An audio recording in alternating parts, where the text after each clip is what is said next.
Hi everyone, मैं रविराज चौहान अपने YouTube channel maths on पर आपका स्वागत करता हूं। अब हम लोग देखने वाले हैं मैथमेटिक्स। नहीं, अब देखिए क्वेश्चन नंबर 40 तक आप लोगों ने देख चुका।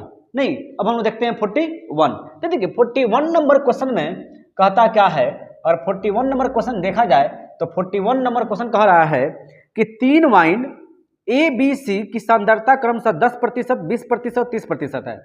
उन्हें 2-3 x के अनुपात में मिलाया जाता है, जिसके परिणाम स्वरूप 23% सांद्रता वाला घोल बनता है। x का मान ज्ञात कीजिए। आप लोग देख रहे हैं कि 4 ऑप्शन दिया हुआ है। नहीं, और चारों ऑप्शन में देखते हैं इसको कैसे बनता है। देखिए कह क्या रहा है, क्वेश्चन कहता है कि a, b और c सांद्रता है, जिसमें 2, 3 और x का अनुपात है। नहीं, और इसमें 10%, 20% और 30% को मिला करके एक तीसरा मतलब इसमें निकालना है और तीसरा बनाना है। नहीं, अब देखिए अगर 2, 3 x है, अगर इसको हम लोग 2 डबल जीरो बैठा लें और इसको डबल जीरो बैठा लें, और देखिए ऑप्शन की बात किया जाए तो पहला ऑप्शन आपको दे रहा है 5, दूसरा ऑप्शन दे रहा है 8 और तीसरा ऑप्शन दे रहा है 6 और 7, चौथा ऑप्शन दे रहा है 7। नहीं, तो देखिए ऑप्शन नंबर पहला लेकर के चेक कीजिए। क्योंकि एक क्वेश्चन को अगर मेथड से जाके बनाने तो बहुत सारा समय लग जाएगा, तो 5 ले लेते हैं। ऑप्शन नंबर ए ले रहे हैं। देखिए तो ए ले रहे हैं तो यहाँ पे डबल जीरो बैठा है, तो यहाँ पे क्या करना होगा, डबल जीरो बिठाना होगा। ये नहीं जी, देखिए अब इसका कर रहा है कि इसका निकालिए 10%। तो ये बताइए 200 का 10% कितना होगा, तो 200 का 10% आपका हो जाएगा कितना, 20। अब देखिए इसका कर रहा है कि 20%। नहीं, तो 20% का मतलब क्या हुआ कि डबल जीरो से डबल जीरो 20 थी आई 60 हो गया। और इसका कर रहा है 30%। क्या कर रहा है, 30%। 30% मतलब क्या होता है, 30 बचे 150, यानी कितना हो गया, 150। अगर देखा जाए तीनों मिला करके कितना हुआ, तो ऐड करेंगे तो पाएंगे 60, 20, 80 या 150, यानी कितना हुआ 230। अब देखिए अब कह रहा है कि जबकि सबको मिलाकर कितना प्रतिशत सांद्रता वाला बनाना है, 23%। तो देख लीजिए ना, सबको मिलाइए 200 और 300, 500 और 500 कितना हुआ, 500, 500, 1000 हो गया। नहीं, और 1000 में कह रहा है कि टोटल का 23%, यानी ये जो आया 23% आया, कितना 23%। देखिए डबल जीरो से डबल जीरो कितना आ गया, 230। यानी हम लोगों ने देखा कि ऑप्शन नंबर ए पे यानी ए को रखने में क्या होता है, दोनों कंडीशन सेम हो जाता है, इसलिए ऑप्शन नंबर ए इस क्वेश्चन का आंसर हो गया। यानी हम लोग देखते हैं क्वेश्चन नंबर 42। नहीं, देखिए क्वेश्चन नंबर 42 अगर हम लोग देख रहे हैं तो 42 क्वेश्चन नंबर कहता क्या है, कह रहा है कि 80 में 66 अंक। नहीं, क्या कह रहा है कि 80 में 66 अंक, अंग्रेजी में 100 में से 89 अंक, स्पेनिश में 70 में से 59 अंक और जापानी में 50 में से 44 अंक प्राप्त करता है। उसके द्वारा प्राप्त अंकों की कुल प्रतिशत ज्ञात कीजिए। ये ना कह रहा है जी। अब देखिए 80 में 66 अंक फ्रेंच में, नहीं तो 66 अंक मिला 80 में, कितना मिला 80 में, ठीक है। और कह रहा है क्या चीज कि 100 में से 89 अंक मिला, 100 में से 89 अंक मिला। फिर देखते हैं हम लोग, फिर कहता है स्पेनिश में 70 में से 59 अंक मिला, 70 में से 59 अंक मिला, 70 में 59 अंक मिल रहा है, ठीक है। और फिर 50 में कह रहा है कि 50 में से 44 अंक मिला, यानी कितना मिला 44, कितना में 50 में से।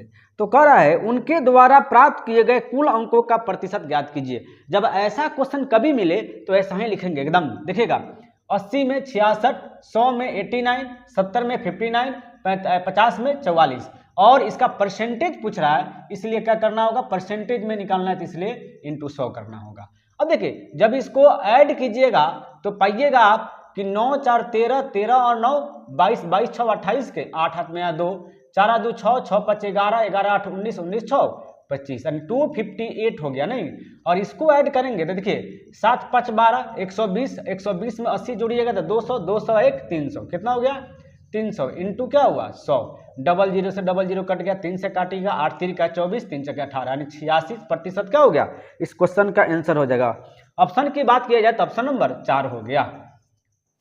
अब देखते हैं नेक्स्ट क्वेश्चन, क्वेश्चन नंबर 43। देखिए कहता है कि मेट्रोलॉजी शब्द के सभी अक्षरों का उपयोग करके कितने अलग अलग शब्द बनाए जा सकते हैं। देखिएगा ऐसा क्वेश्चन बार बार क्या कहता है एग्जाम में पूछा जाता है। तो देखिए मेट्रोलॉजी कहता है, क्या कहता है, मेट्रोलॉजी। क्वेश्चन को आप देख भी पा रहे हैं कि मेट्रोलॉजी METROLOGY, नहीं मेट्रोलॉजी को देखना है। देखिए यहाँ पे क्वेश्चन देखिए कर रहा था 1 2 3 4 5 6 7 8 9 है ना जी। तो 9 का मतलब क्या हुआ कि 9, और देखिए वो अगर इसमें क्या होता है नीचे उसी का मान रखा जाता है जो 2 बार लिखा हो, 3 बार लिखा हो, 4 बार लिखा हो। तो देखिए अगर ओ की बात किया जाए तो ओ 2 बार लिखा है तो 2 लिख देते हैं हम लोग। देखिए 9 का मतलब क्या हुआ कि 9 into 8 into 7 into 6 into 5 into 4 into 3 into 2 into 1, नहीं, और 2 का मतलब कि 2 से स्टार्ट करना है, तो 2 के बाद क्या आएगा 1 आएगा, और 2 आएगा नहीं। देखिए तो 2 से 2 कट गया, 1 से 1 कटिए गया। अब देखिए जब सब में इंटू कीजिएगा यानी 9 गुने 8 गुने 7 गुने 6 गुने 5 गुने 4 गुने 3 कीजिएगा तो आप पाइएगा कि आपका आंसर आएगा 18,1440, यानी ऑप्शन नंबर ए इस क्वेश्चन का आंसर हो जाएगा। देखिए क्वेश्चन में आपको क्या हुआ कि पहले ही से हम क्या हुआ, इसको जब मैंने एनालिसिस किया तो देखा क्या चीज कि इसका आंसर इतना आ रहा है, नहीं तो टाइम टेकिंग हम लोग को कम लेना है, तो आप गुना करके इसको चेक कर लीजिए कि मैं जो बता रहा हूँ सही है कि नहीं है। नहीं तो इसका क्वेश्चन का आंसर है। बनाने का विधि जब भी ऐसा क्वेश्चन आएगा तो ऐसा ही बनाया जाता है। अब हम लोग देखते हैं क्वेश्चन नंबर 44। देखिए कहता है कि यदि एक संख्या का 50% किसी अन्य संख्या का 1/3 है और ये दो संख्याओं का अंतर 7 है तो इन संख्याओं का गुणनफल ज्ञात कीजिए। नहीं तो देखिए कह रहा है क्या चीज कि एक संख्या यानी x जो है वो 50% है, नहीं 50% का मतलब 100, और कह रहा है किसी अन्य संख्या हम लोग y को मान लेते हैं, और कहता है कि 1/3 के बराबर है। कितना तिहाई? 1/3 के बराबर है।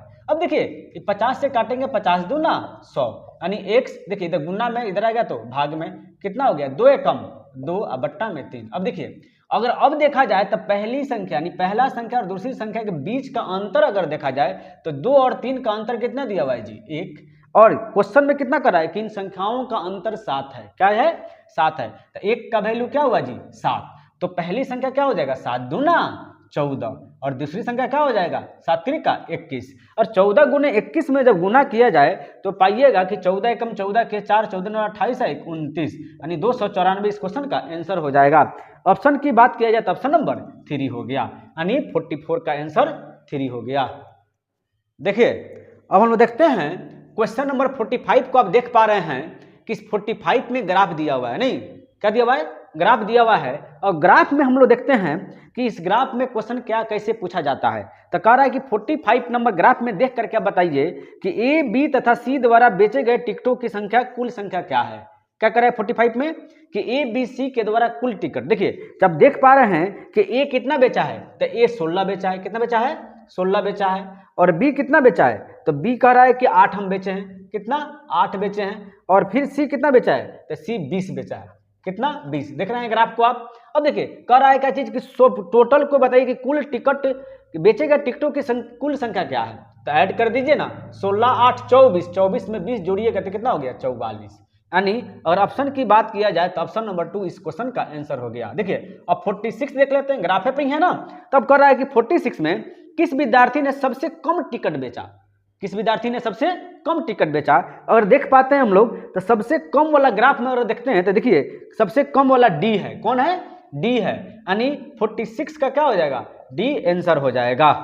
और देखते हैं नेक्स्ट क्वेश्चन, क्वेश्चन नंबर 47 आप लोग देख पा रहे हैं। कहता है क्या चीज के खंबा 12 मीटर लंबे इस्पात के तार की मदद से जमीन पर लंबवत रूप से खड़ा है, जो उसके शीर्ष से बंधा हुआ है और जमीन पर आधारित अधिस्थित है। यदि इस्पात का तार 36 जमीन से 30 डिग्री का कोण बनाता है तो खंबे की ऊंचाई कितनी होगी। देखिए खंबे की ऊंचाई पूछ रहा है। सपोर्टेड कीजिए खंबा है, ठीक है, और एक खंबा क्या कह रहा है कि खंबा कह रहा है कि ये जमीन के साथ क्षैतिज दिशा में 30 डिग्री का कोण बना रहा है। कितना बना रहा है 30 डिग्री का कोण बना रहा है, ठीक है। अच्छा ये बताइए जब ये 30 है तो ये क्या हो जाएगा 1 हो जाएगा, ये क्या हो जाएगा √3 हो जाएगा, ये क्या हो जाएगा 2 हो जाएगा। सर कहिएगा सर कैसे, तो ये बात याद रखने वाली बात है। जब tan देखिए tan 30 का मान क्या होता है 1/√3। देखिए इसको हम लोग बनाते हैं कैसे, थोड़ा समझा भी देते हैं ना। tan 30 का मान p/b होता है। क्या होता है p/b, और tan 30 का मान 1/√3, यानी p का मान क्या हुआ 1, b का मान क्या हुआ √3। अच्छा जब हम लोग h निकालेंगे तो √3 का स्क्वायर कीजिएगा 3 आएगा, 1 का स्क्वायर कीजिएगा 1 आएगा, और दोनों का ऐड कीजिएगा 3 आएगा। 4 4 का वर्गमूल कितना हो जाएगा 4 का 2 आता है, इसलिए 2। तो जब भी क्वेश्चन में अगर कहीं भी आपको ट्रिग्नोमेट्री में हाइट एंड डिस्टेंस में कब यहाँ पे 30 दिखे तो आंख बंद करके इसका वैल्यू 1 लिखिए, इसका वैल्यू √3 लिखिए, इसका वैल्यू 2 लिखिए। उसके बाद क्वेश्चन पर देखिए क्या कर रहा है क्वेश्चन। अब कहता है यदि एक खंभा 12 मीटर लंबे इस्पात के तार की मदद से जमीन पर, इस्पात की तार से 12 मीटर, यानी ये जो डोरी है, ये जो तार है, ये 12 मीटर दिया हुआ है। कितना दिया हुआ है? 12 मीटर, यानी 2 का वैल्यू आपको 12 दे दिया। ठीक है, तो 1 का वैल्यू क्या हो जाएगा? 12/2, यानी 1 का वैल्यू 6। अब कह रहा है तो खंभे की ऊंचाई ज्ञात कीजिए। देखिए तो खंभे का ऊंचाई यहाँ पे क्या शो कर रहा है जी? 1, और 1 का वैल्यू क्या है यार? 6, यानी 6 मीटर इस क्वेश्चन का आंसर हो जाएगा। ऑप्शन की बात किया जाए तो ऑप्शन नंबर 1 हो गया। अब हम देखते हैं क्वेश्चन नंबर 48 कहता है कि यदि 3√7 प्लस √343 का वैल्यू 19.21 है तो √252 प्लस 20√7 का मान ज्ञात करें, है ना। तो देखिए क्वेश्चन आप देख पा रहे हैं। अब देखिए इसका वैल्यू क्या दिया हुआ है, देखते हैं। तो कह रहा है कि 3√7 प्लस में 343 रूट ओवर का वैल्यू दिया हुआ है 90.21 दिया हुआ है। अब देखिए 3√7 दिया हुआ है ना जी, तो 3√7 और 343 का अगर बात देखा जाए तो 7 का क्यों होता है, यानी क्या होगा? अगर देखा जाए तो 49 गुने 7 लिख सकते हैं जी, बराबर 19.21। अब देखिए 3√7 प्लस 49 का वर्गमूल कितना होता है? 7, 7 और 7 यहाँ पर अंदर चला गया तो 19.21। देखिए 7 और 3 10, 10√7 बराबर हो जाएगा 19.21। अब देखिए 10 गुना में इधर भाग में जाएगा तो क्या बचेगा? √7 जब भाग में जाएगा तो आप देख सकते हैं जो पॉइंट यहाँ पे है वो पॉइंट क्या हो जाए? 1 अंक पहले आ जाएगा। अच्छा एक स्टेप और हमने बढ़ेगा, यहाँ पर 10, और जब 10 से भाग देंगे तो √7 का वैल्यू आ जाएगा 1.921। अब देखिए हम लोग को मान किसका निकालना है, तो कह रहा है कि √252, क्या कह रहा है? √252 प्लस 20√7 का वैल्यू निकालिए कि क्या होगा। अब देखिए 52 का मतलब क्या हुआ? 252 का मतलब 36 छक्के ना, देखा जाए तो क्या हो जाएगा? 36 सत्य, कितना हो जाएगा? 36 सत्य। देखिए 36 सत्य 252 होता है, ठीक है, प्लस 20√7, 36 का वर्गमूल 6√7 और प्लस में 20√7। देखिए 20 और 6 26 गुने 26√7 हो जाएगा। क्या हो जाएगा? 26√7। देखिए 6√7 और 20√7 को अगर ऐड करते हैं तब 20 और 6 26√7। अब देखिए 26 और √7 का वैल्यू तो आपको पता है क्या दिया हुआ है? 1.921। जब इसमें इंटू कीजिएगा तो आपको मिल जाएगा 49.9। देखिए जब इसको इंटू करके देख लीजिए 49.9, यानी ऑप्शन नंबर 2 इस क्वेश्चन का आंसर हो जाएगा। कुछ कैलकुलेटिव जो है आपके भरोसे है, इसको गुना करके आप देख लीजिए, ठीक है। लेकिन मैंने इसको देखा है तो इतना ही आंसर आ रहा है।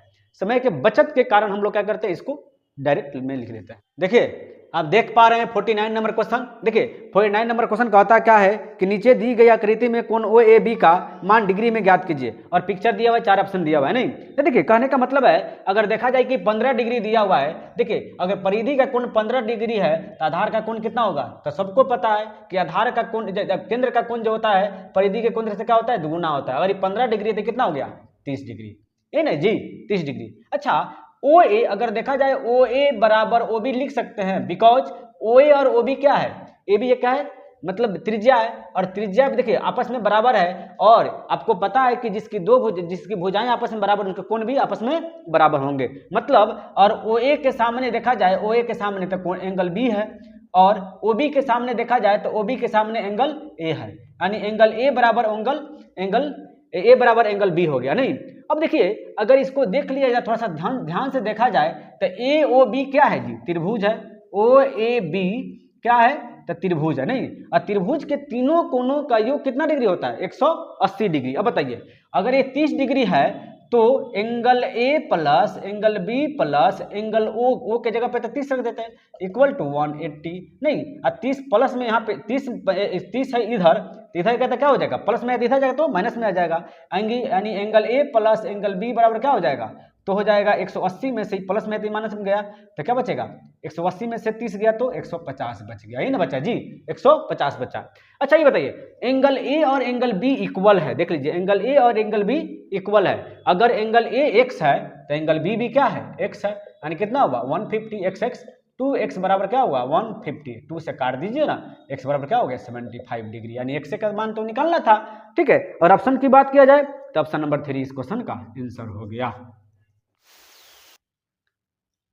अब हम देखते हैं क्वेश्चन नंबर 50।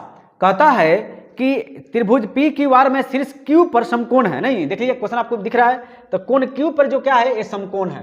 देखिए तो कोण क्यू पे ये समकोण है, तो क्यू यहाँ पे है, तो पी क्या हो जाएगा यहाँ पर पी क्यू आर, ये समकोण यानी 90 डिग्री है। और आगे कहता है कि एंगल पी बराबर 45 डिग्री, क्या कर रहा है, एंगल पी बराबर 45 डिग्री। देखिए ये 45 है ना, तो इसके सामने वाला 1 हो जाएगा, ये भी क्या हो जाएगा 1 हो गया। और इसके देखिए हाइपोटेनस जो होता है तो क्या होता है √2 हो जाता है, क्या होता है √2 होता है। अच्छा मान किसका निकालना है, तो कहता है कि कोसेक आर, क्या करा है जी, कोसेक आर प्लस 1/3 का मान निकालिए। देखिए क्या होता है h/p, तो h का मान कितना है जी √2 और a का मान तो 1 हो गया, प्लस में 1/3।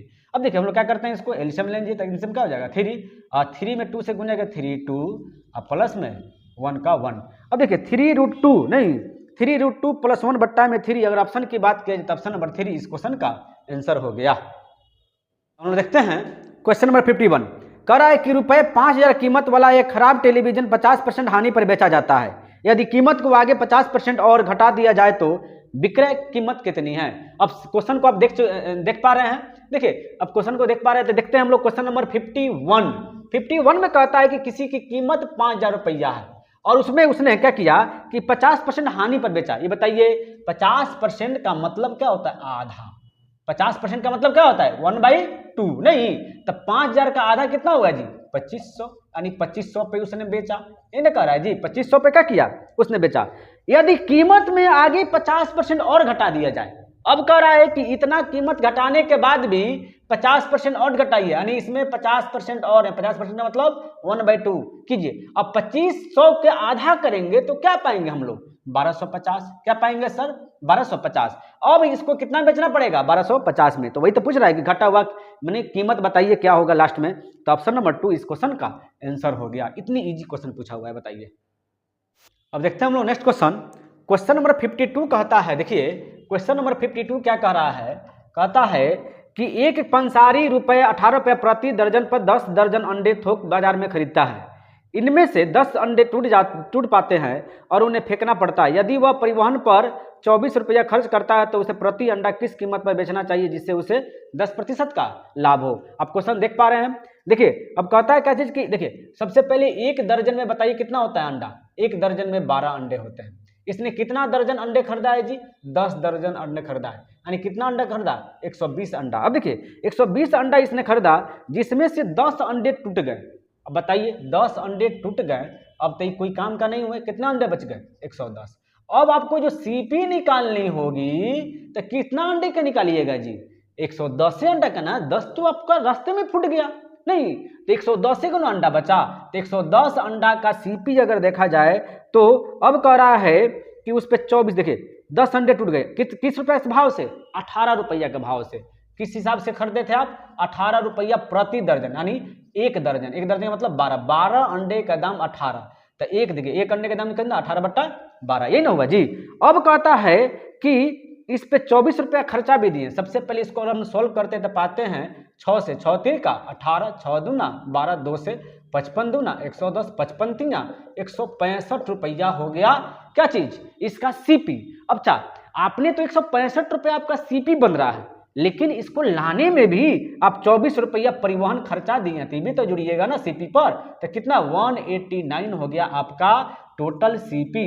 अब देखिए अब 189 रुपया आपका सीपी हो गया, तो कह रहे हैं कि इस पे हमको 10% का लाभ कमाना है। कितना कमाना है 10% लाभ, तो बेचिएगा कितना में, तो 189 को 10% लाभ यानी 110/100, ठीक है। अच्छा ये बताइए 110 चूंकि प्रॉफिट कमा रहे हैं तो 110/100। अब रही बात ये तो एक दर्जन के हिसाब से मिल रहा है। अब कह रहे हैं कि एक अंडे का दाम बताइए, ये तो 110 अंडे का दाम आ रहा है, तो 110 चूंकि अंडों की संख्या कितनी है 110, इसलिए 110 दिए। अब देखिए 110 से 110 कट गया, ये 00 के बाद पॉइंट बैठाना है, मतलब क्या हुआ 1.89 रुपया प्रति अंडे के दर से आपको बेचना होगा। ऑप्शन की बात किया तो ऑप्शन नंबर 2 इस क्वेश्चन का आंसर हुआ। और हम देखते हैं क्वेश्चन नंबर 53, तो कहता है कि एक व्यापारी अपने माल की कीमत ऐसे अंकित करता है कि 15% छूट देने के बाद भी उसे 20% का लाभ हो। तो 170 रुपया लागत मूल्य वाली वस्तु को अंकित मूल्य कितनी होगी। देखिए क्वेश्चन को आप देख पा रहे हैं। अब कहता है कि एक व्यापारी, देखिए सबसे पहले इसकी सीपी तो दिया हुआ है, सीपी कितना दिया हुआ है 170। अच्छा 170 दिया हुआ है तो इस पर 20% लाभ कमाना है, नहीं तो बेचेगा कितना में जी, तो 170 गुने कितना परसेंट लाभ कमाना है, तो कमाना है 120% का लाभ, तो 120 बट्टा में 100। अच्छा एसपी से एमपी जाना है, एसपी चूंकि एसपी हो गया, अब एमपी इसको अगर निकालना हो तो क्या करेगा 170। देखिए मैं चाहता तो एक लाइन में बना देता, लेकिन मैं चाह रहा हूं कि आपको परफेक्टली समझ में आए, ठीक है। अब देखिए और अब कहता है कि 15% की छूट देने के बाद इसको एसपी प्राप्त होता है, नहीं तो 15% छूट यानी 100 बट्टा में 15% छूट यानी कितना हो जाएगा 85। अगर हम लोग क्या होता है प्रैक्टिस ज्यादा कर लेंगे तो एक लाइन में लिखेंगे कि 170 गुने 120 बट्टा 100, 100 बट्टा 85, इसको उल्टा जाना है चूंकि एसपी से एमपी जाना है इसलिए 100 को ऊपर रखेंगे। अब देखिए 85 दूना 170, नहीं 100 से 100 कट गया, 12 पच्चे 60 यानी कितना हो गया 600, कितना हो गया 12 दूना 24 यानी 240 रुपया। अगर ऑप्शन की बात करें तो ऑप्शन नंबर 3 इस क्वेश्चन का आंसर हो गया। अब आप देख पा रहे हैं क्वेश्चन नंबर 54 कहता है कि यदि x-2 और x-3 के बीच में मध्यानुपात x है तो x का मान ज्ञात करें। ऑप्शन 4 को दिया हुआ है। देखिए जब ये ऐसा क्वेश्चन है तो कब बनाते कैसे हैं, करा है कि x-2 ठीक है और इसका मध्यानुपात x मान लीजिए ना बराबर, फिर कह रहा है क्या चीज कि x-3 यानी x मान लीजिए तो क्या हो जाएगा रेशियो x-3 का, और बताना है कि मध्यानुपात का मतलब मध्य होता है। देखिए x-2 बट्टा में x, अब क्या हो जाएगा x बट्टा में x-3। अब देखिए x में गुना कीजिए तो x स्क्वायर हुआ ना जी। अब देखिए इसमें जब इंटू करेंगे तो पाएंगे कि x में x से गुना कीजिए तो x स्क्वायर हुआ, नहीं x में 3 से गुना कीजिए तो क्या हो जाएगा 3x, और 2 में x से गुना कीजिए तो -2x, माइनस माइनस प्लस 3 दूना 6। अब देखिए एक प्लस में ही माइनस में, प्लस में इधर आएगा तो क्या होगा कटेगा, यानी कुछ नहीं बचा तो क्या करना है आपको। तो अब देखिए यहाँ पे अगर इसको सॉल्व करें 0, अब इसको सॉल्व करें तो क्या हो जाएगा -3x -2x यानी क्या हो जाएगा -5x प्लस में 6। अच्छा ये प्लस में है तो इधर माइनस में आ जाएगा, माइनस में दे प्लस में आ जाएगा, 5x बराबर क्या हो जाएगा 6 यानी x बराबर क्या होगा 6/5 यानी देखिए तो x का वैल्यू क्या होगा 6/5 यानी ऑप्शन नंबर 3 इस क्वेश्चन का आंसर हो गया। और देखते हैं क्वेश्चन नंबर 55। आप देख सकते हैं कि एक सरकारी सहायता प्राप्त विद्यालय में लड़कों और लड़कियों की संख्या का अनुपात 3:2 है। 20% लड़कों और 25% लड़कियों को छात्रवृत्ति नहीं मिलती है, छात्रवृत्ति पाने वाले विद्यार्थियों को प्रतिशत कितना होगा। देखिए कहने का मतलब क्या है कि लड़का और लड़कियों का अनुपात दे दिया है, लड़का और लड़कियों का अनुपात इसने दिया 3:2। अच्छा जब ऐसे रेशियो देता है हम लोग क्या करते हैं डबल जीरो इसमें बैठाते हैं, डबल जीरो इसमें बैठाते हैं। अब बताइए अब कह रहा है कि 20% लड़कों को छात्रवृत्ति नहीं मिली। अच्छा 20% को नहीं मिली तो कितने को मिली 80% को मिली, तो इसका 80% निकाल दिए हम लोग। नहीं अगर देखिए 300 का 80% अगर आप निकालते हैं तो क्या पाइएगा जी 8 का 24 240 यही ना जी। अब देखिए 200 में नहीं, अब 200 का कह रहा है कि 25% लड़कियों को छात्रवृत्ति नहीं मिली, तो 25% को नहीं मिली तो कितने को मिली 75% को मिली, तो इसका 75% निकाल दीजिए तो क्या होगा 75/100 यानी कितना 75 दूना 150। अगर देखा जाए दोनों को मिला करके तो कितना हुआ 240 150 कितना हो गया 390। अच्छा अगर टोटल की संख्या देखा जाए तो 300 और 200 कितना हो जाता 500। परसेंटेज करा है कि मिलने वाले की तो 390 गुने 100, अब बट्टा में जितना टोटल होता है उतना ही ना मारते हैं जी, तो 300 और 200 कितना हो गया टोटल 500। डबल जीरो काट दीजिए, 5 से देखिए 5 7 35 15/40 यानी 78% को छात्रवृत्ति मिली। यानी ऑप्शन की बात किया जाए तो ऑप्शन नंबर 4 इस क्वेश्चन का आंसर हो गया। अब क्वेश्चन नंबर 56 देख पा रहे हैं, कहता है क्वेश्चन नंबर तो कहता है कि 10 12 16 20 P और 26 का औसत 17 है, तो P का मान ज्ञात कीजिए। देखिए अब P का मान पूछ रहा है तो देखिए सबसे पहले इसकी एवरेज कितनी है जी 17 है, नहीं अच्छा एवरेज 17 है, देखा जाए 10, अच्छा 10 जो है 17 से कितना कम है तो 7 कम है, 12 कितना कम है तो 5 कम है, 16 कितना कम है तो 1 कम है, 20 तो 20 कितना ज्यादा है जी 17 से तो 3 ज्यादा है, नहीं और फिर P तो P का P लिख दीजिएगा, इसी का वैल्यू तो निकालनी है। 26 17 से कितना ज्यादा है तो 9 7 16 प्लस में 9। अब देखिए अब कहिएगा सर कि गुना करके क्यों नहीं बना रहे हैं, नहीं कुछ नया तरीका सीखिए, जितना जो कम रहेगा कम करेंगे, जितना अधिक रहेगा उसको अधिक कर देंगे। अब देखिए 17 के 17 लिख दीजिए, अब देखिए -17 -7 -5 -1 तो 7 5 12 1 13 क्या बच गया -13 प्लस में P।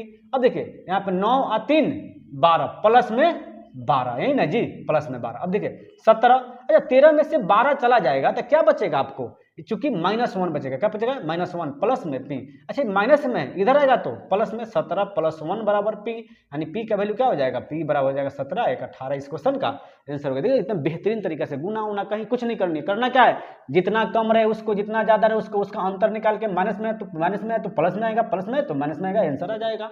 इतनी ईजी तरीका। यानी ऑप्शन की बात किया जाए तो ऑप्शन नंबर 2 इस क्वेश्चन का आंसर हो गया। देखते हैं नेक्स्ट क्वेश्चन हम लोग।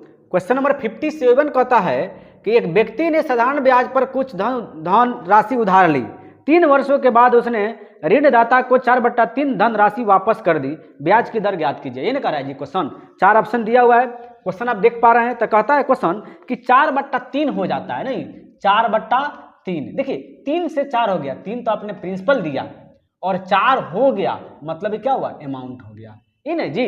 अच्छा 4/3 में देखा जाए तो P आपने देखिए कितना रुपया आपको ब्याज मिला जी, तो 4 में से 3 गया तो 1 रुपया ब्याज मिला, क्या मिला, ब्याज। अब आपको कह रहा है तो दर ज्ञात कीजिए। अच्छा रेट बराबर क्या होता है, SI × 100, SI का वैल्यू कितना निकला जी 1 × 100 बट्टा में P का वैल्यू 3, और कितने सालों में, तो कह रहा है 3 वर्षों में, तो 3।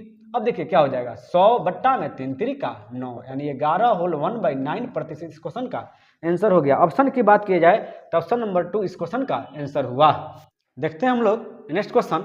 Next question number 58 number question कहता है, देखिए 58 नंबर क्वेश्चन क्या कह रहा है कि एक त्रिभुज का परिमाप 24 मीटर है और आंतरिक वृत्त की परिधि 44 मीटर है, तो त्रिभुज का क्षेत्रफल ज्ञात कीजिए। देखिए कह रहा है कि वृत्त की परिधि बराबर क्या होता है, 2πr बराबर होता है 44 होता है, कितना होता है 44। 2 गुने पाई का मान कितना 22/7 इंटू r बराबर 44। देखिए 22 दूना 44 से 44 कट गया। अब देखिए r बराबर क्या होगा, यहाँ पे कुछ नहीं तो 1 बचा, 7 कम 7 यानी 7 आ गया, नहीं। अब देखिए अब कह इसका क्षेत्रफल निकालिए, क्या कह रहा है क्षेत्रफल। अच्छा त्रिभुज का क्षेत्रफल बराबर क्या होता है, तो याद रखने वाली बात है कि त्रिभुज का क्षेत्रफल बराबर होता है r गुने अर्ध परिमाप। क्या होता है, अर्ध परिमाप, यानी जब भी अंतःवृत्त क्या आ जाए, किसमें होता है, अंतःवृत्त में, ये बात भी याद रखना है, किसमें होता है, अंतःवृत्त में। अब बताइए r का मान कितना आया 7, और परिमाप का मान दिया हुआ है, परिमाप कह रहा है कि 24 सेंटीमीटर।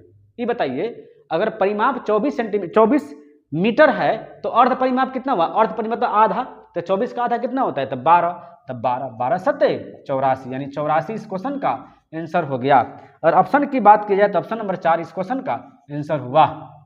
देखते हैं हम लोग नेक्स्ट क्वेश्चन, क्वेश्चन नंबर 59। नहीं अब 59 नंबर क्वेश्चन कहता है, देख सकते हैं आप कि यदि अंकित मूल्य 250 रुपया और उसका विक्रय मूल्य 235 है तो छूट की दर ज्ञात कीजिए। इन्हें क्वेश्चन कह रहा है जी। देखिए तो 250 रुपया है, 250 में कितना हो गया जी 235 रुपया हो गया। ये बताइए छूट किसने दिया, तो 250 में से 235 गया तो 15 गुने 100, छूट किस पे मिलता है, अंकित मूल्य पर कितना हो गया 250। यही ना पूछ रहा है कि परसेंटेज नहीं। अब देखिए 0 से 0 कट गया, 5 से 5 दूनी 10 50 25, 5 से फिर कटेगा 5 तिहाई 15, 3 दूना 6, यानी 6% इस क्वेश्चन का आंसर हुआ। ऑप्शन की बात की जाए ऑप्शन नंबर ए इस क्वेश्चन का आंसर हो गया। क्वेश्चन नंबर 60 देखते हैं हम लोग। कहता है कि घड़ी की सूचीगत कीमत 160 रुपया है, 2 उत्तरोक्त छूट के बाद इसे 122.5040 में बेचा जाता है। यदि पहली छूट 10% है तो दूसरी छूट की दर ज्ञात कीजिए। देखिए ऐसा क्वेश्चन बार बार एग्जाम में आपको मिलेगा, क्वेश्चन आप देख सकते हैं और ऑप्शन 4 को दिया हुआ है। देखिए अब क्वेश्चन नंबर कहता है कि 160 रुपया इसका कीमत था, नहीं हमको पहला डिस्काउंट मिल चुका है, कितना प्रतिशत 10%। अच्छा पहला डिस्काउंट अगर इसको 10% मिला तो कितना हो जाएगा 90/100, नहीं अब दूसरा डिस्काउंट नहीं पता था, दूसरा डिस्काउंट कभी भी 100 में से डी को घटाने पर नहीं डिस्काउंट, अब बट्टा में फिर कितना हो जाएगा 100, तब इसका रिजल्ट प्राप्त जो हुआ वो कह रहा है 122.40 के रूप में हुआ। अच्छा पॉइंट उड़ाइए तो क्या हो जाएगा 100 हो जाएगा, 100 से 100 कट नहीं। अब देखिए अब इसको काटते हैं 0 से 0 0 से 0 0 से 0 0 से 0, देखो 16 से इसको कट जाएगा, 16 7 112। अच्छा 122 में से 112 गया था 10 बचा, तो 10 4 के पहले 10 लिखे तो 104 हुआ, तो 16 छक्के 96, 4 4 8 80 हो गया, यानी 16 5 80। अब देखिए 9 से फिर कट रहा है कि 9 8 72, नहीं 9 8 72 72 का मतलब 4 9 5 45, यानी अगर देखा जाए तो 100 - डी बराबर क्या आ गया 85 आ गया, प्लस में है तो माइनस में, 100 में से 85 गया तो डी बराबर क्या होगा, देखिए 100 में से 85 गया कितना हो गया 15, यानी 15% इस क्वेश्चन का आंसर हो जाएगा। ऑप्शन की बात किया तो ऑप्शन नंबर 4 इस क्वेश्चन का आंसर हो गया। अब हम देखते हैं क्वेश्चन नंबर 61। देखिए क्या रहा है कि भिन्न 3/4, 9/10 और 15/16 के व्युत्क्रमों का महत्तम समवर्तक क्या होगा, ये कह रहा है जी। देखिए कहता है कि 3/4 और 9/10 और 15/16 का व्युत्क्रम, देखिए व्युत्क्रम का मतलब क्या होता है, उल्टा, क्या होता है उल्टा। अगर 3/4 का उल्टा किया जाए तो 4/3 हो गया, 9/10 का किया जाए तो क्या होगा 10/9 हो गया, और 15/16 किया तो 16/15 हो गया। अच्छा निकालना क्या है जी, एचसीएफ निकालनी है। तो सबको पता है कि एचसीएफ जब निकालनी है वो भी भिन्न का, तो क्या होता है एचसीएफ बट्टा में एलसीएम, यही ना होता है जी। अब देखिए एचसीएफ की बात किया जाए तो 4, 10 और 16 किसके टेबल में आता है, तो 2 के टेबल में आता है। देख लीजिए 2 के भी आएगा, 2 के भी आएगा, 2 के भी आएगा, 2 हो गया। और मौसा की बात किया जाए तो लौसा का तो 3, 9, 15, यानी वह कौन सी संख्या है जो 3, 9, 15 से पूरा कट जाए, तो 15 दूना 30, 15 तिया 45। देखिए 15 दूना 30 तो 9 से कटा नहीं, 15 तिया 45। देखिए 45 यानी 2/5, देखिए 9 × 5 45, 3 से 15 तिया 45, यानी 2/45 इस क्वेश्चन का आंसर हो जाएगा। ऑप्शन की बात किया जाए तो ऑप्शन नंबर 4 इस क्वेश्चन का आंसर हुआ। देखिए नेक्स्ट क्वेश्चन देखते हैं, क्वेश्चन नंबर 62। देखिए क्वेश्चन नंबर 62 क्या कहता है कि कराए के निम्नलिखित में से प्रश्न में से खाली स्थान के स्थान पर क्या होना चाहिए, तो कहता है क्वेश्चन दिया हुआ है कि 31 का पावर 7.5 नहीं डिवाइडेड बाई 31 का पावर 3/2, ठीक है, इनटू 31 का पावर -3 इक्वल टू √31, है ना कि, और यहाँ पे दे दिया किसी का मान निकाले, इसको x मान लेते हैं कि x का मान निकाले, ठीक है। अब देखिए जब आपको पता है कि डिवाइड में होता है तो क्या करते हैं, डिवाइड में पावर को माइनस करते हैं, ठीक है। डिवाइड में अगर बेस बराबर, देखिए बेस बराबर 31, 31, 31, बेस बराबर है तो डिवाइड में क्या करते हैं हम लोग, डिवाइड यहाँ पे चिन्ह है, डिवाइड में हम लोग क्या करते हैं माइनस करते हैं। तो 7.5 माइनस, अच्छा 3/2 का मतलब क्या हुआ, 3 का आधा कितना हुआ था 1.5, यानी 1.5, ठीक है। अब देखिए इनटू का, तो इनटू का मतलब क्या हुआ प्लस, नहीं जब इनटू होता है तो क्या करते हैं पावर को ऐड करते हैं, तो ऐड में कितना होगा -3। अब देखिए बराबर 31 का देखा जाए पावर अगर तो क्या हो जाएगा x बट्टा में, चूंकि यहाँ पे 2 छुपा रहता है, 1/2 छुपा हुआ रहता है, तो 1/2 करेंगे तो x से ऊपर दिया हुआ है तो बट्टा में क्या हो जाएगा 2 हो जाएगा, ठीक है। यानी 31 का पावर, देखिए 31 का पावर क्या हो गया x/2 हो गया। अब देखिए 31 से 31 कट गया। अब यहाँ पे देखेंगे तो 7.5 और इसको थोड़ा सा सॉल्व कर देते हैं ना, 7.5 minus 1.5 plus minus -3 equal to हो जाएगा x/2। अब देखिए 3 और 1.5 को जोड़िएगा, क्यों ए बी माइनस में है, ए बी माइनस में है, तैयार होगा ना जी।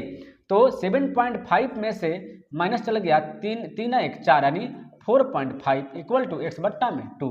अब देखिए 7.5 में से 4.2 गया तो कितना बचेगा 3 बचेगा, 7 में से 4 गया 4 3, 7.5 से 0.5 कट गया, यानी x/2, यानी x देखिए 1, x बराबर क्या हो जाएगा 3 दूना 6, यानी इस क्वेश्चन का आंसर देखा जाए तो ऑप्शन नंबर 2 इस क्वेश्चन का आंसर हो गया। क्वेश्चन नंबर 63 क्या कहता है, देखिए करा कि 30 व्यक्ति प्रतिदिन 6 घंटे काम करते हुए 24 दिन में 1500 यूनिटों का उत्पादन कर सकते हैं। 18 व्यक्ति 8 घंटे प्रतिदिन काम करते हुए 1800 यूनिटों का उत्पादन कर सकते हैं, तो दिन ज्ञात करें। नहीं तो कहने का मतलब क्या है कि ऐसा क्वेश्चन जब भी हम लोग बनाते हैं तो क्या बनाते हैं MDH पर, यानी MDH बट्टा में W, मैंने बताया भी था। देखिए अब कितने आदमी, तो 30 आदमी, कितने दिन में, कितने घंटे 6 घंटे, कितने दिन तो 24 दिन, कितने काम को नीचे रखते हैं तो 1500 काम को, ठीक है, बराबर। फिर कहता है कि 18 व्यक्ति, कितना 18 व्यक्ति कितने घंटे 8 घंटे, कितने दिन नहीं पता है, तो कितने मतलब वर्क, तो 1800 वर्क, नहीं ना। देखिए 00 से 00 कट गया, ठीक है। अब देखिए 15 से देखा जाए तो 15 दूना 30 कट गया, अच्छा 18 से 18 कट गया। अब देखा जाए 8 से तो 8 3 का 24, 3 6 3 का 18, 18 दूना 36, यानी डे बराबर क्या हो गया जी 36 दिन इस क्वेश्चन का आंसर हो गया। ऑप्शन की बात किया जाए तो ऑप्शन नंबर 3 इस क्वेश्चन का आंसर हुआ। हम लोग देखते हैं 64 नंबर क्वेश्चन। देखिए क्वेश्चन कहता है कि 4 पुरुष और 6 बच्चे किसी कार्य को 8 दिन में पूरा कर सकते हैं, जबकि 3 पुरुष और 7 बच्चे उसी काम को 10 दिन में पूरा कर सकते हैं। यदि केवल 20 बच्चे काम करें तो काम कितने दिन में पूरा होंगे। देखिए कहने का मतलब क्या कहता है कि 4 पुरुष नहीं, देखिए 4 पुरुष जो है इस काम को और 6 बच्चे मिल करके, 6 चाइल्ड मिल करके इस काम को 8 दिन में पूरा करते हैं, यही ना है जी। फिर कहता है कि यदि इस पर 3 पुरुष और 7 बच्चे को भेजा जाए तो यही काम आपको 10 दिन में पूरा होगा, नहीं ना। देखिए तो 4 से कट, 2 से कट रहा है, 2 चौका 8, 2 बचे 10, कटे तो काट देना चाहिए। देखिए 4 से 4 चौका 16m, यहाँ पे देखिएगा 5 तिहाई 15m, यहाँ प्लस में तो इधर आएगा तो माइनस में 15m बराबर। देखिए 7 बचे 35c और यहाँ पे 6 चौका 24c, यानी c मतलब चाइल्ड नहीं बच्चे। अब देखिए अब 16 में 16m में से 15m गया तो m बचा, अब 35 में से 24 गया तो क्या बचेगा 11c, यानी m बट्टा में क्या होगा c, यानी 11 बट्टा में c यहाँ पे आ गया तो यहाँ पे कुछ नहीं बचा तो 1 दे दीजिए, यानी 11 बट्टा 1। अगर काम की बात किया जाए, टोटल काम की बात कितना है तो देखिएगा कहता है कि 4m, नहीं तो 4 गुना m का वैल्यू कितना आया जी 11 आया है, तो 11 प्लस 6c, तो c का मान कितना आया जी 1, और काम कितना दिन में तो 8 दिन में तो 8। अब बताइए 11 चौका 44 और 6 कम 6, 44 6 50 गुने 8 आपका टोटल काम हो गया। अब आप कह रहे हैं कि अब इस काम पर 20 लड़के 20 बच्चे जाएंगे, कितने जाएंगे 20 बच्चे। अच्छा बच्चे का एफिशिएंसी कितना है जी 1 है, कितना है 1, तो 1। अब देखिए 0 से 0, 2 से 2 चौका 8, 5 चौका 20, यानी अगर देखा जाए तो इस क्वेश्चन का आंसर हो जाएगा 20 दिन, यानी ऑप्शन नंबर ए एक क्वेश्चन का आंसर हो जाएगा। अब हम देखते हैं नेक्स्ट क्वेश्चन। देखिए क्वेश्चन नंबर 65 क्या कहता है, देखिएगा 65 बहुत इजी क्वेश्चन है। कहता है कि यदि कोई धनराशि साधारण ब्याज पर 5 वर्ष में दुगुना, नहीं देखिएगा एक जो है अगर P प्रिंसिपल 1 है, इसको दुगुना होने में कितना साल लगा, तो 5 साल लगा। अच्छा 5 साल लगा। अब कहता है कि वह धनराशि कितने वर्षों में 4 गुना हो जाएगा, यानी 1 का कितना हो जाएगा जी 1 का 4 गुना हो जाएगा। यहाँ पे देखिए 1 और 2 के बीच में अंतर अगर बात किया जाए तो कितना हो जाएगा 1 का अंतर है, नहीं, और 1 और देखिए यही ना है जी, इसी से ना कह रहा है 1 और 4 के बीच में अंतर देखिएगा तो कितना होगा 3 का अंतर हो गया। अच्छा इस 1 का अगर 1 होने में इसको कितना समय लगा है 5 वर्ष लगा है, कितना लगा है 5 वर्ष होने में, तो 3 होने में कितना लगेगा तो 3 गुने 5 यानी 15 वर्ष इस क्वेश्चन का आंसर हो गया। सेम ऐसा ही करके आप लिख दीजिएगा, आपका क्वेश्चन का आंसर तुरंत आ जाएगा, यानी ऑप्शन नंबर 3 इस क्वेश्चन का आंसर हुआ। अब हम देखते हैं नेक्स्ट क्वेश्चन। देखिए क्वेश्चन नंबर 66 क्या कहता है, यदि छूट के साथ बिक्री में देखिए 3 होल 1/2% से घटाकर 3 होल 1/3% कर दी जाती है तो उसका अंतर देखिए है तो 12,102 रुपये को खरीद पर कितना का अंतर आएगा। देखिए क्वेश्चन नंबर आप 66 देख भी पा रहे हैं। अब कहता है क्या चीज कि देखिए 3 दूना 6 1 7, नहीं 3 दूना 3 होल 1/2 का मतलब क्या हुआ 3 दूना 6 1 7, 7/2 से ये घट करके 3 3 का 9 1 10/3 हो गया। अगर कमी की बात कीजिए, देखिए परसेंटेज की बात है, क्या चीज है जी परसेंटेज की बात, परसेंटेज लेके चलेंगे नहीं। अब देखिए अब देखेंगे तो 7/2 देखिए तो इसको हल कीजिएगा 2 और 3 कैल्शियम कितना हो गया 6, तो 7 3 का 21, 10 दूना 20, नहीं, और परसेंटेज का परसेंटेज देखिए 20 21 में से 20 गया तो 1/6% हुआ। अगर देखा जाए इसका वैल्यू क्या पूछ रहा है तो कह रहा है कि 12,102 रुपया में अगर अंतर की बात की जाए तो अंतर यही ना आया जी, अंतर यही ना, तो इतना परसेंट निकालना है ना, तो 1/6 परसेंटेज, परसेंटेज का मतलब 100 यही ना होता है, परसेंटेज का मतलब 100। अब 6 से काटिए, 6 से काटिएगा तो 6 दूना 12 पूरा कट गया, एक से लगेगा नहीं, एक और अंक ले रहे हैं तो 0 बैठाना पड़ेगा, 6 कम 6, 10 में से 6 गया 4, 6 7 42। अब देखिए 100 से इसमें भाग देना है तो 2 ठे 0 है ना, 2 अंक के बाद पॉइंट बैठाइए तो 20.17 इस क्वेश्चन का आंसर हो जाएगा। और ऑप्शन की बात की तो ऑप्शन नंबर ए इस क्वेश्चन का आंसर हुआ। देखिए देखते हैं 67 नंबर क्वेश्चन। देखिए बहुत बेहतरीन क्वेश्चन है, इसको हम बनाएंगे भी एकदम स्मार्ट वर्क के साथ। कैसे कहता है कि बस किसी यात्रा को 12 घंटे में पूरा कर सकती है। आरंभ की आधी यात्रा 22 किलोमीटर प्रति घंटा की गति से पूरी की जाती है और बाद की आधी यात्रा 26 किलोमीटर प्रति घंटा की गति से पूरी की जाती है, तो दूरी ज्ञात कीजिए। अच्छा बताइए दूरी बराबर होता क्या है, तो डी बराबर होता है एस गुने टी। अगर स्पीड निकाल लिया जाए तो देखिए एवरेज स्पीड बराबर आपको पता होनी चाहिए कि एवरेज स्पीड बराबर क्या होता है, तो आपको याद होगा कि 2xy बट्टा में x प्लस वाई, कब? जब डिस्टेंस इक्वल हो तब। तो 2xy, अगर x का वैल्यू हम देखें तो x का वैल्यू कितना हुआ जी? 22, पहला स्पीड 22, दूसरा स्पीड किसी स्पीड से जा रहा है तो 26, x प्लस वाई, तो दोनों को ऐड करके लिखा जाता है। तो 22 और 26 में ऐड कीजिए, कितना हो गया? 48। ये हमारा क्या हुआ जी? स्पीड का हुआ। क्या हुआ? स्पीड गुने, देखिए डिस्टेंस बड़ा क्या होता है? स्पीड गुने टाइम। क्या होता है? स्पीड गुने टाइम, और टाइम इसमें दिया हुआ है कितना घंटा? 12 घंटा। तो हम लोग का क्या निकल गया जी? हम लोग का डिस्टेंस से निकल गया। अब देखिए 12 से 12 चौका 48, 4। अब देखिए 4 से 2 दूना 4, फिर 2 से काटिएगा तो 11, 11 छक्के 66, आगे में हाथ में आएगा 6, 11 दूना 22, 28 है 286 किलोमीटर इस क्वेश्चन का आंसर हो जाएगा।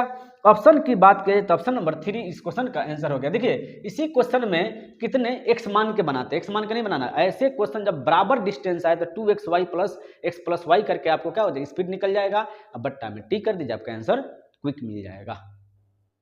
अब हम देखते हैं नेक्स्ट क्वेश्चन। देखिए क्वेश्चन नंबर 68 कहता है कि एक व्यक्ति किसी स्थान पर पैदल जाने और सवारी से वापस आने में 6 घंटा 30 मिनट लगते हैं।